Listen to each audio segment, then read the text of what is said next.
नमस्कार दोस्तों, स्वागत है आपका YouTube channel knowledge about the world पर। आज का जो वीडियो है उसमें मैं आपको बताऊंगा कि किस प्रकार जो इंडिया में कुकिंग ऑयल है उस पर जो प्राइस बढ़ रहे हैं उसका रीज़न क्या है।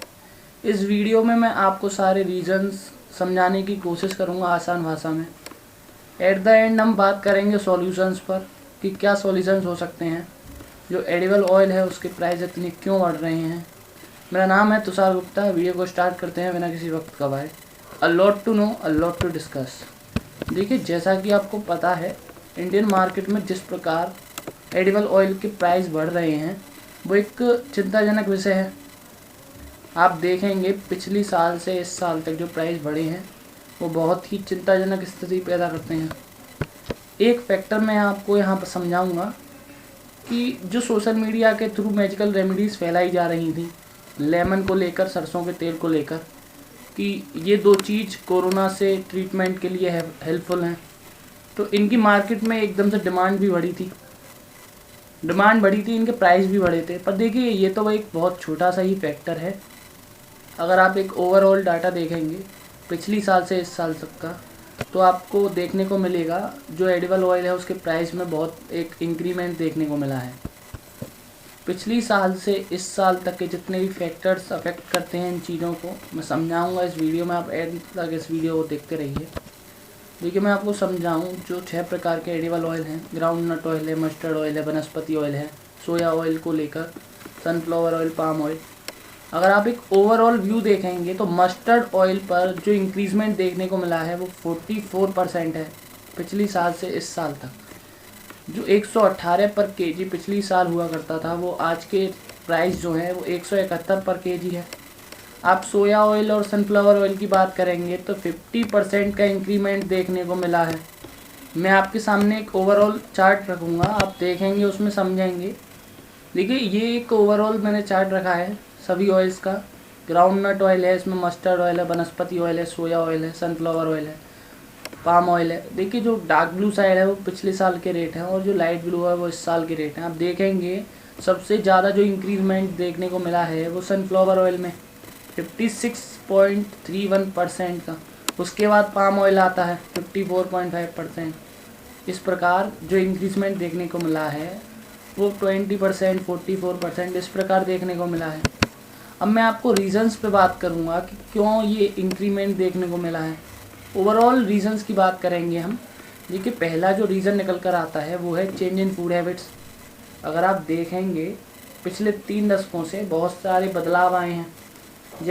जैसे कि मस्टर्ड ऑयल स्पेशली कंज्यूम किया जाता था रूरल एरियाज़ में। जैसे जैसे इनकम बढ़ती है रिफाइंड ऑयल यूज़ बढ़ जाता है अर्बन एरियाज़ में, जैसे कि सनफ्लावर ऑयल है, सोयाबीन ऑयल है। मैं आपको एक ओवरऑल डाटा के थ्रू समझाने की कोशिश करूँगा। मैंने ये कंटेंट क्रिएट करा है कि आपको आसान भाषा में समझा पाऊँ। आप एक पीरियड वाइज बात करेंगे तो 1993 से 1994 में हर एक फैमिली जो कंज्यूम करती है ऑयल को, मैंने उस हिसाब से ये डाटा प्रिपेयर करा है। देखिए, जो 1993 के पीरियड में एक फैमिली कंज्यूम करती थी एक मंथ में ऑयल, वो क्वांटिटी थी 0.37 केजी से बढ़कर हो गई 0.48 केजी रूरल एरियाज़ में। अर्बन एरियाज़ की बात करेंगे आप तो वो कैलकुलेशन हो गई 0.56 केजी से 0.66 केजी। 2011 और 2012 को आते आते इंक्रीजमेंट देखने को मिला। रूरल एरियाज़ में 0.67 केजी हो गया वो, और अर्बन एरियाज़ में वो इंक्रीजमेंट हो गया 0.85 केजी।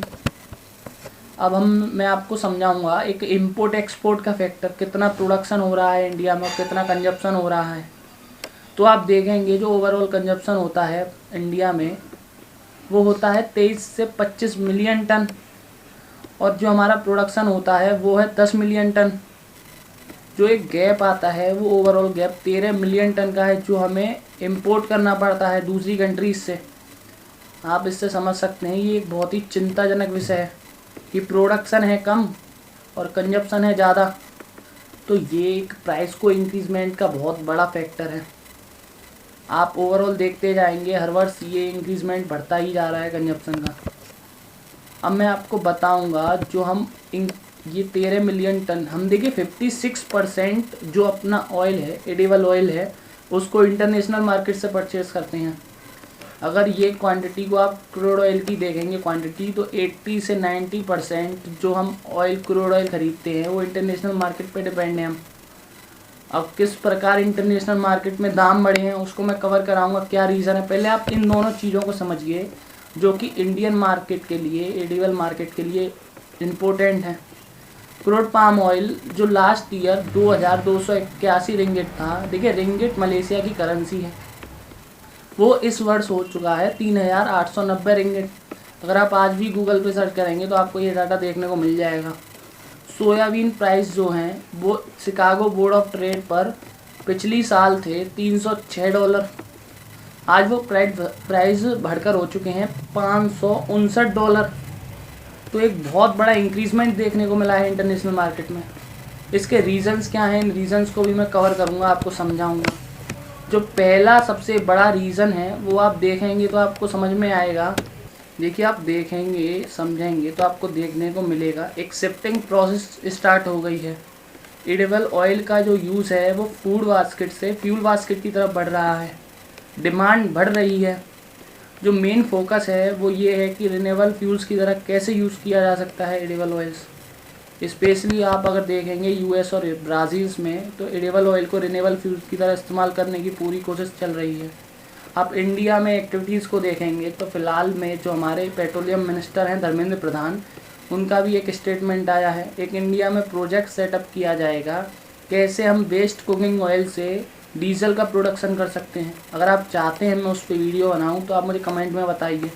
मैं इस टॉपिक को आगे नहीं बढ़ाऊँगा, मैं समझाऊँगा। ये तो कुछ फैक्टर हैं स्पेशली यूएस और ब्राज़ील में मैं बताऊँगा आपको। और देखिए एक ये आर्टिकल आप देख सकते हैं, इसमें समझ सकते हैं जो लिप्सन बस प्रोजेक्ट है use the 100% use cooking oil as a fuel. तो जो शिफ्टिंग बढ़ती जा रही है, मार्केट में डिमांड बढ़ रही है, इंटरनेशनल लेवल पर डिमांड बढ़ रही है एडिबल ऑयल की, तो उसके प्राइस भी बढ़ रहे हैं। मलेशिया भी इसका एक बहुत बड़ा रीज़न है। देखिए दो कंट्रीज़ हैं इंडोनेशिया और मलेशिया जिससे हम एडिबल ऑयल एक बहुत बड़े अमाउंट में खरीदते हैं। अब मलेशिया में इस वक्त चल रहा है लेबर इशू पाम ऑयल के प्रोडक्शन को अफेक्ट कर रहा है बहुत ही ज़्यादा। देखिए जिस तरह वो अफेक्शन चल रहा है, आपको पाम ऑयल में सनफ्लावर ऑयल के बाद आपको पाम ऑयल के ही प्राइस सबसे ज़्यादा इंक्रीमेंट में दिखेंगे। इसका एक और मैं आपको फैक्टर बताऊं तो लानीना सीज़न भी है इस साल। देखिए आप समझ सकते हैं जिस भी साल लानीना सीज़न होगा आपको एडिबल ऑयल में इंक्रीजमेंट देखने को मिलेगा। इसी प्रकार देखिए ये फैक्ट है, आप जब भी सेंसेक्स या निफ्टी में एडिबल ऑयल्स के फील्ड में अगर पैसा लगाएं तो इस प्रकार ही देख के लगाया करिए कि किस सीज़न लानीना सीज़न है। उस प्रकार आपने देख लिया उस साल एडिबल ऑयल्स के प्राइस बढ़ने ही बढ़ने हैं, क्योंकि ये अफेक्ट करते हैं प्रोडक्शन को, एडिबल ऑयल्स के प्रोडक्शन को ये सीज़न अफेक्ट करता है। एक रीज़न ये भी है चाइना ने इस साल बहुत सारा एक बड़े अमाउंट में एडिबल ऑयल परचेज़ किया है इंटरनेशनल मार्केट से, तो डिमांड बढ़ी है तो उसके रेट भी बढ़े हैं। अब इसके सॉल्यूशंस की भी मैं आपके सामने बात करूँगा।